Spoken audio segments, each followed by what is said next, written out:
that would be the only time that you would mark over an exhibit. You know, where I would, and I've done it before, where I put the sticker right over the other sticker and then just marked it as that. Because they've already admitted it in something else and it was what it was. So if it ever comes back, then it was remarked as that exhibit. And you put remarked in the transcript? No, I just put that it was marked. And usually they'll talk about it, you know, Sure. Judge, this already has the exhibit sticker on it.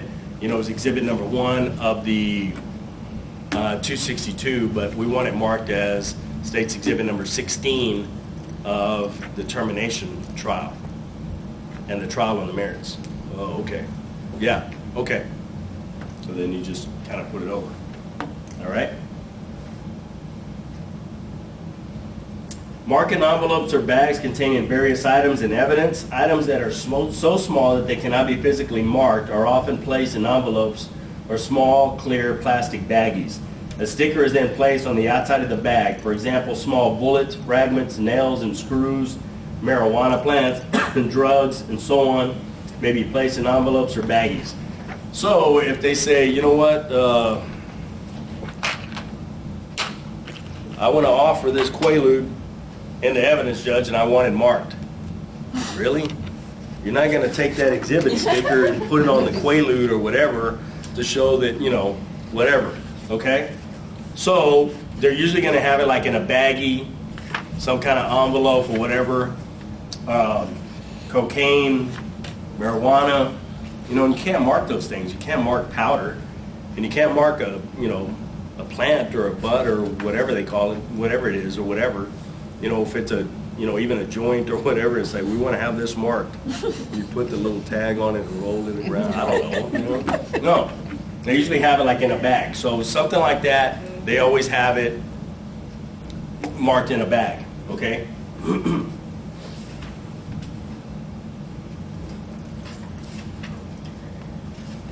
Marking substitutes for original exhibits. Attorneys often request the substitution of a copy of a document in place of the original, especially in the case of an expert witness's license, diploma, or certificate, or other official documents that may be required to be returned to the owner. So you're not going to keep somebody's original master's degree, you know, that they bring, okay? They're probably going to bring you a photocopy of it. Well, better, I want credentials of, you know, where you went to school. Okay, I went to Michigan State and here it is, it's framed and whatever. You're not keeping that, okay? Usually they'll bring a picture of it or whatever, a copy, something like that, and that's what they're talking about. Marking dry erase boards or blackboard drawings as exhibits. Very often a witness will be requested to draw a picture of a scene, location, accident, or the like. The drawings may be made on a blackboard using chalk or on a large dry erase board using an erasable felt tip marker. After the drawing is made by the witness, the attorney may offer the drawing as an exhibit, either to be marked for identification or to receive it into evidence. The drawing is marked using a label, chalk, or felt tip marker in the one corner. Then the attorney who introduced the exhibit must verbally put into the record that a photograph will be substituted for the actual drawing. In a criminal case, the Sheriff's Department or bailiff or the court arranges to have the photograph of the drawing taken. In civil matters, the attorneys usually stipulate that a photo will be taken. Anything can happen to that erase board. Yeah. Anything. You know, so it's like, you know, we'll leave that there for tomorrow. Okay? All right. Well, we had this drawing of this car, and you know the car was right here, and he came this way, and you know the other car was here, and it did that, blah blah blah, and then the fire truck came and it hit that car, and that's what it looked like, Judge. Oh, okay. Well, we want to have that marked. You go ahead and mark it down here, you know, with your little thing. Well, the cleaning lady coming in, they haven't taken a photograph yet. You know what? We're just going to leave it there. We'll leave it there till tomorrow. Okay. Well, the cleaning lady comes in and she's like, what's all of this stuff?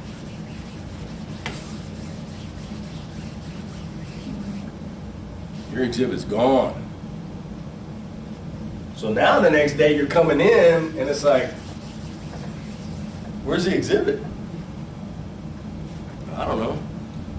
Rosa erased it. What? And that's our cleaning lady at the courthouse, so that's why I said that. She's pretty funny. But anyway, so they're always going to take a picture usually before that evening is over or that day of court is over. Okay? Because anything can happen to it. And it's like, well, what did you say? Well, I said that the car came from this way and then the fire engine. No. Yesterday it was a fire truck came this way and the car. No, that's not what. Well, you know what? You have no way of proving it now. There's no way of proving it. Other than the record, if they were very specific in the record of how one of the fire truck came from on top, right? They were coming from this street coming down and, you know, if they were very descriptive. So have to be very careful with that. Okay? Marking bulky items as exhibits. Large bulky items are often introduced as evidence in a trial. In such a case, photographs are often used to depict the actual evidence being introduced. In the case of an automobile, locomotive, a burned building, or the like, photographs are used to tell the story, and the photographs are marked for identification. Yeah. Sometimes they bring, you go out there and show the very thing that they were talking about, and that's what I was telling you about.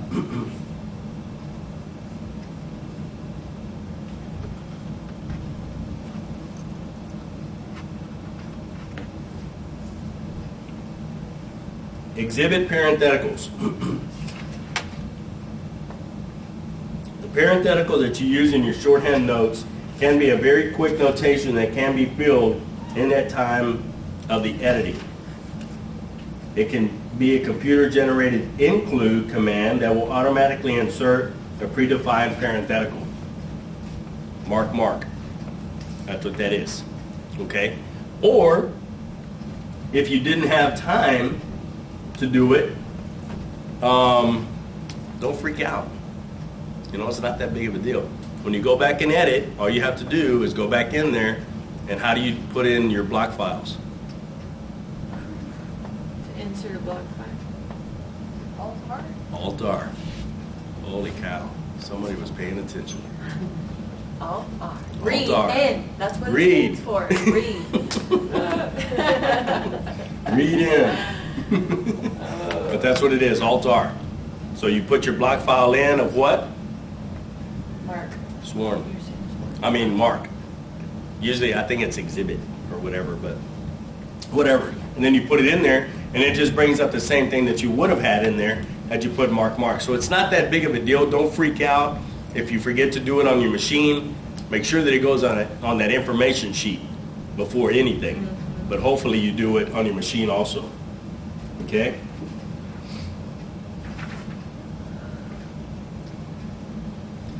Who marks exhibits and what happens to them? During deposition, exhibits are marked by the court reporter when requested by the attorneys to do so. The attorney providing the exhibit may request a reporter to retain the exhibits and file them as part of the original deposition. If the exhibits are made as part of the deposition, the original exhibits are usually placed in the back of the original of the deposition. In federal courts, exhibits are marked and maintained by the clerk of the court and often precede the reporter's transcript to the Court of Appeals.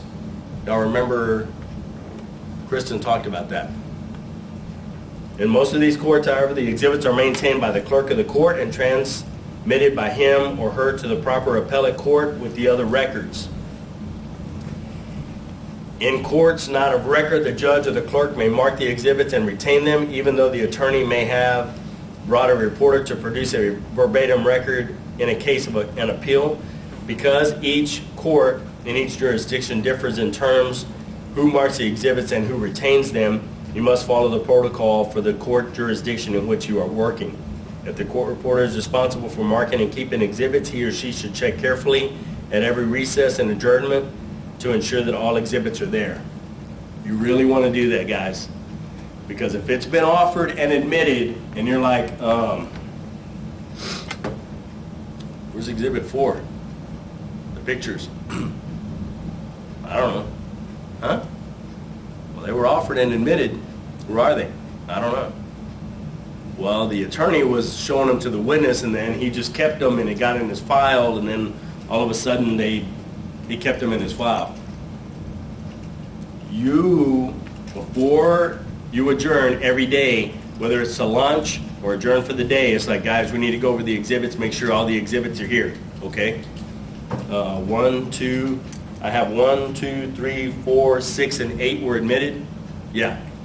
1, 2, 3, 4, 6, and 8. I have those. Respondents exhibit 1, 2, 4, and 5 were admitted. Yep. 1, 2, 4. Where's 5? I don't have it. The judge says, oh, I have it. I had it up here. I was looking at it. Okay. Got them. Keep them. Take them to your office. The next day you come in for trial, you bring them. You bring them. Unless you give them to the clerk and say, you know what, keep these till tomorrow. Yeah, sometimes they're pretty good, and then they're like, I'm leaving. It's 5 o'clock, I'm leaving. I'm not marking exhibits or whatever. Put them in your office. Just put them in your office, and they'll be there tomorrow. They're under lock and key. You know, usually your office is locked, so I mean, you should be okay.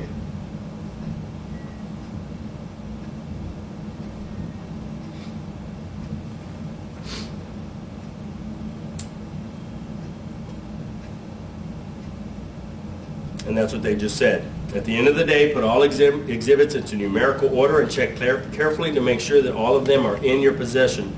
Sometimes the judge will ask the attorneys to wait for this task to be done. Retrieve any missing exhibits from the attorneys. Just talked about that. That's exactly what you're responsible for, that exhibit, okay? So be careful with that.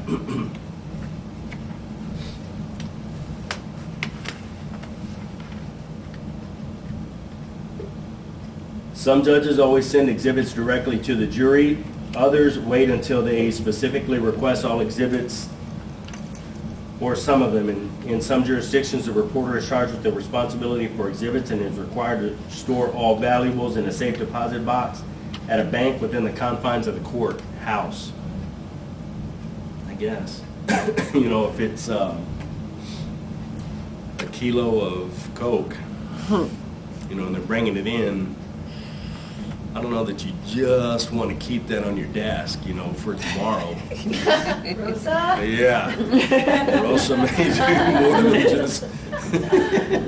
Yeah. So all of a sudden, Rosa's the kingpin of the courthouse. So be careful with stuff like that. Money, guns, you know, sometimes you have to mark stuff like that, guns and stuff like that. So be careful.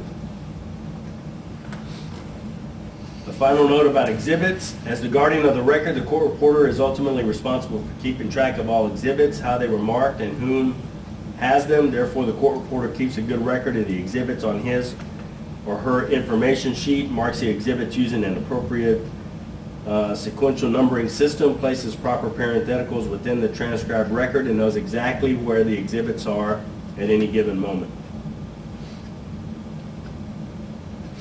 Although the electronic transcripts that are produced in digital format, court reporters may often offer digital exhibits that automatically become part of the record. Guys, and that's what they're doing now. So by the time you guys get out, it's going to go completely digital. Okay? So, like what I had to do, or have to do, was like when they would introduce stuff like photographs or whatever, then I have to go to the copier and copy these things onto a PDF file. So, and it's pretty neat. I mean, the copiers now, they're way advanced.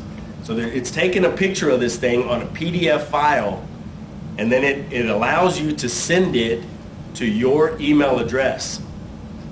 So it comes in as a PDF file. And then the way that you submit it to the fourth court is through their electronic system called TAMES. TAMES, and it's an acronym for something. But it's a TAMES portal is what it's called. So it's a where you submit the record. So I'll have to show it to you guys one day.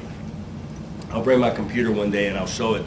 But I mean, you have to fill in all this information of the style of the case, the cause number, style of the case, all of this stuff, what it is.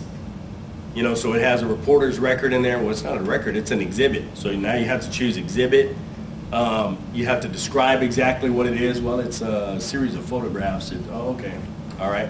And it's coming in as a PDF file, so it's these photographs of the thing. So if that's the only bad thing about it is, sometimes if you're taking a photograph, you have this photograph right here. Well, you know what? I don't want it on here. I want it on the back. So now you have to take a copy of the back that shows that it was Exhibit 1 and then a copy of the front. So then it shows a picture of this Exhibit 1. Then the next thing is the picture of the picture. Then the next picture is the picture of the stamp of Exhibit 2. Then the next thing, the PDF thing is what I'm talking about, the picture of the picture. So, that's the way it goes now. I haven't done it yet, and when I bring in the official criminal district reporter, that would be a good thing to ask them. How they mark guns, how they're submitted to the fourth court on an appeal for a gun or a brick of cocaine or something, a bale of marijuana, any of that stuff, okay? And not that Rosa took it over there or whatever, so, okay? Okay, any questions about that? Guys, that very important chapter right there, marking exhibits. So, very important. Okay? How to read back and testify. So now we're going to discuss chapter 14. What the term read back refers to, what is meant by read back voice, discuss the various reasons why a read back situation might occur, how to read back, including finding and marking read back spots and steno notes, and how a court reporter might testify in open court. Reading back. Sometimes whole court sessions will go by without anyone asking for a single read back. Then again, during depositions or hearings, requests to review testimony seem to be endless by attorneys who object to witnesses who fail to speak loudly. You may also be asked to read an entire day's testimony or a long statement by counsel to the jury or to the court and counsel in chambers. Although in real-time courtrooms, the judge and the attorneys do not require a court reporter to read back because they can view their screen, it is important for the court reporter to know what to do in a readback situation. Basic principles should be followed in the readback situation that will make the situation easier. Practice reading back. Very important, guys. When you guys practice, always practice reading back. Okay? So it shouldn't be this, you're sitting here, you're sitting at the machine right here, and it's like, okay, pull up your notes to read back.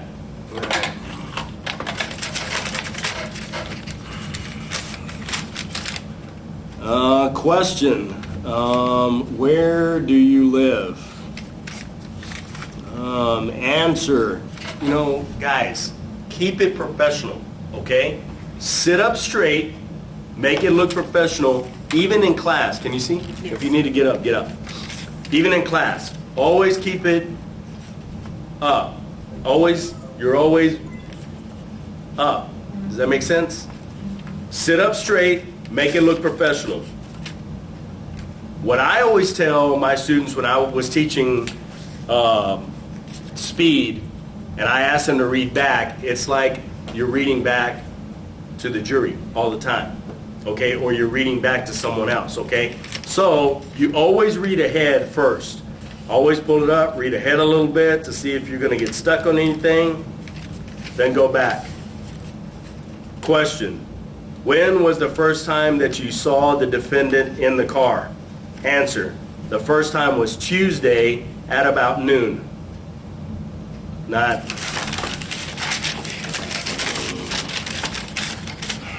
when, question, when, really? Not that. Keep it professional, guys, okay? Sit up straight, look forward, read ahead a little bit before you read back. Don't get all freaked out about it. It's not a timed situation. I wouldn't go through there and read the whole thing, But read a little bit ahead, make sure that everything, looks good. Look at your notes. Don't always read from the screen, okay? And that's why I tell you, when you do read back, get used to reading from your notes, okay? Because if you're one letter off, that changes that whole word. And it could be completely change that word, completely, to where it doesn't make sense. But if you read it in your notes and it's like, oh yeah, that makes sense, yeah. Okay, does that make sense? Very important in reading back, okay?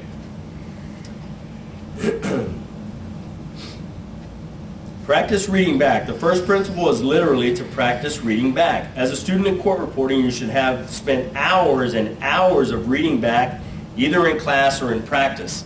Always practice reading back, okay? Because you have weak fingers. Yeah. These are mine. These are usually everyone's, but I mean, these are my weak fingers, okay? So I know how to read my notes. So even if there's a little bit of a shadow of something, I still can read my notes because I know what I was writing and I can remember a little bit, you know, and it's not totally by memory, you know, but you may be asked, you know what, we need you to read back that testimony from this morning. Well, you're not probably going to remember exactly what was said that morning, but you know what, let me go through.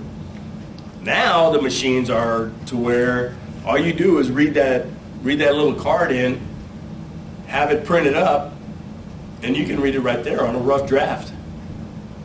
Okay? So that's the advantage that you guys had. Back in the day, and I can remember I took a depo one time, and these two cats are going after it. And they're like, you know what? We're going to the courthouse right now. And we'll see if that witness needs to answer that question. Well, let's go right now. Let's go. Let's go. So they said, reporter, let's go. Get in the car, and here we go to the courthouse on a Thursday afternoon. Bring your notes. Here's my notes. Okay, well, Judge, we have a question about, you know, blah, blah, blah, and we don't know that this question is, you know, adequate to be answered, I mean, by this witness or whatever. Well, what's a question? What's a question? Mr. Reporter, read that back. So the whole way to the courthouse, I'm in the back, I'm riding with that attorney, and I'm going over my notes, you know, and I'm reading my notes, and it's like, yeah, marking. Oh, there was a little, So you have it all ready to go. So you know exactly what you're probably going to read, okay? Or you have your computer. Now it's going to be y'all's computer. Back then I had my paper notes. I had to take my paper notes, you know, whatever. So now it's going to be, you know what, ma'am, bring your computer. Keep your machine right there because we'll be right back after we have that little hearing with the judge. So just leave your machine there. We'll have a record taken down there by the court reporter down there. Bring your handy little computer. And that's when you have time to do some editing on the way to the courthouse, okay, or whatever, so that you're ready to go, okay? Develop a read-back voice. Guys, I can't tell you how important this is. It's so important to practice this because what you do here in school is going to happen when you get out. And if you're that slouch over here, it's exactly what you're going to be when you get out, okay? Keep it professional. Keep everything professional, even when you practice. Always keep everything professional, not just pounding that machine for hours and you're getting nothing done. I'm getting a little bit off track, but it goes with practicing too, okay? Keep it professional. Everything is like a test, okay? And that's the way that I always taught my speed classes. When I say ready, and I'm fixing to click that watch and start reading, it's like a test. You're in test mode. So that when it comes time to test, you don't freak out. Everything's a test. I'm testing myself all the time. Even when I practice, I'm testing myself. So it's like, man, this is a test. And I don't care if it's 1 minute takes, 5 minute takes, 15 minute takes. Everything is done like a test, okay? Start doing that. Developing a readback voice. Succinctly, a readback voice is a voice that can be heard by everyone present in the room, okay? So like when they say, ma'am, can you read that back? Question. When was the first time that you... What? Really? Now they're telling you to speak up. You're the one telling the witnesses to speak up, and now you can't do it? Always get this voice where you can be heard. You know that they're going to hear you, okay? And I was never that person. I wasn't. I was real freaked out about speaking in crowds or any of that stuff. Well, you know what? It is what it is. You got to get over it. Because if you're going to make it in this profession, you're going to get over it quick. Or you're going to go to that auto mechanic class. Because you're not going to make it in here, okay? So, I mean, you have to develop that voice. Develop that voice. Be confident in what you're doing. And that's what it comes from, is being confident in what you're doing. You know? Okay?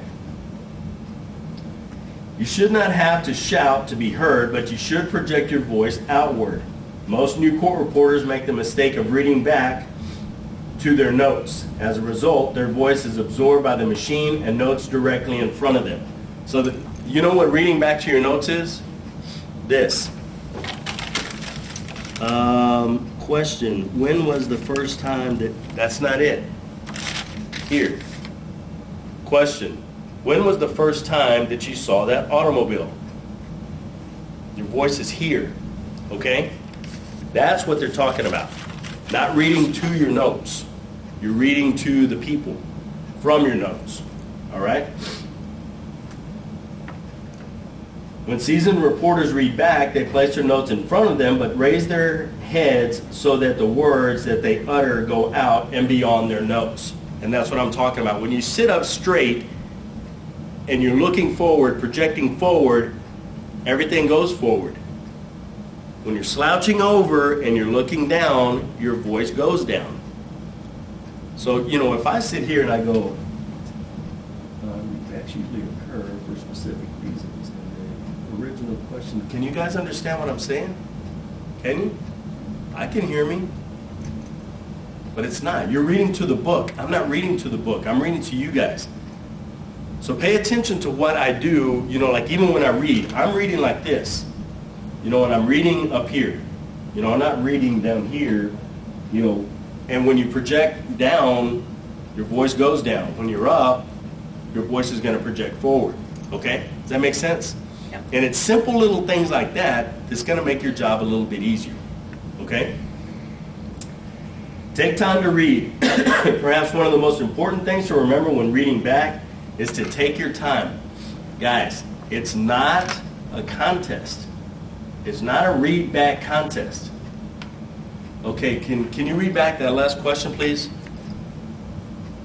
You do everything right, sitting up straight, goes forward, notes up here, you got your screen. Question, when was the first time that you went to the store and was it a red car or was it a black car, and did the car hit the tree when it, what? It's not a race. And more than likely, the faster you go, the more you're gonna mess up, okay? You keep it and practice this in school. Practice this in class and practice it when you practice. It's not a race. It's keeping it nice, monotone voice, reading at a certain level. Not like, perhaps one of the most important things to remember when reading back is that you take your time. Remember, you were in control of the situation. Never begin reading back until you are 100. You see how that sounds ridiculous? It just sounds ridiculous. Even if you know that it's there and you can read it and all of it's there, it's clean. If you just read like this. Question. Perhaps one of the most important things to remember when reading back is to take your time. Remember, you are in control of the situation. Never begin reading back until you are 100% sure of yourself. You see how much better that sounds? When you just take your time Don't get in a rush. Take your time, okay? Because even if, and I've told you guys this, and I learned this in school, that the average human mind thinks at 900 words a minute. So it's 3 times faster than you can even react to anything. 3 times faster. So even when you're reading, you can even read ahead a little bit before you're even reading that. That's how fast your mind thinks, okay? Some of you guys may not be able to do that, I don't know.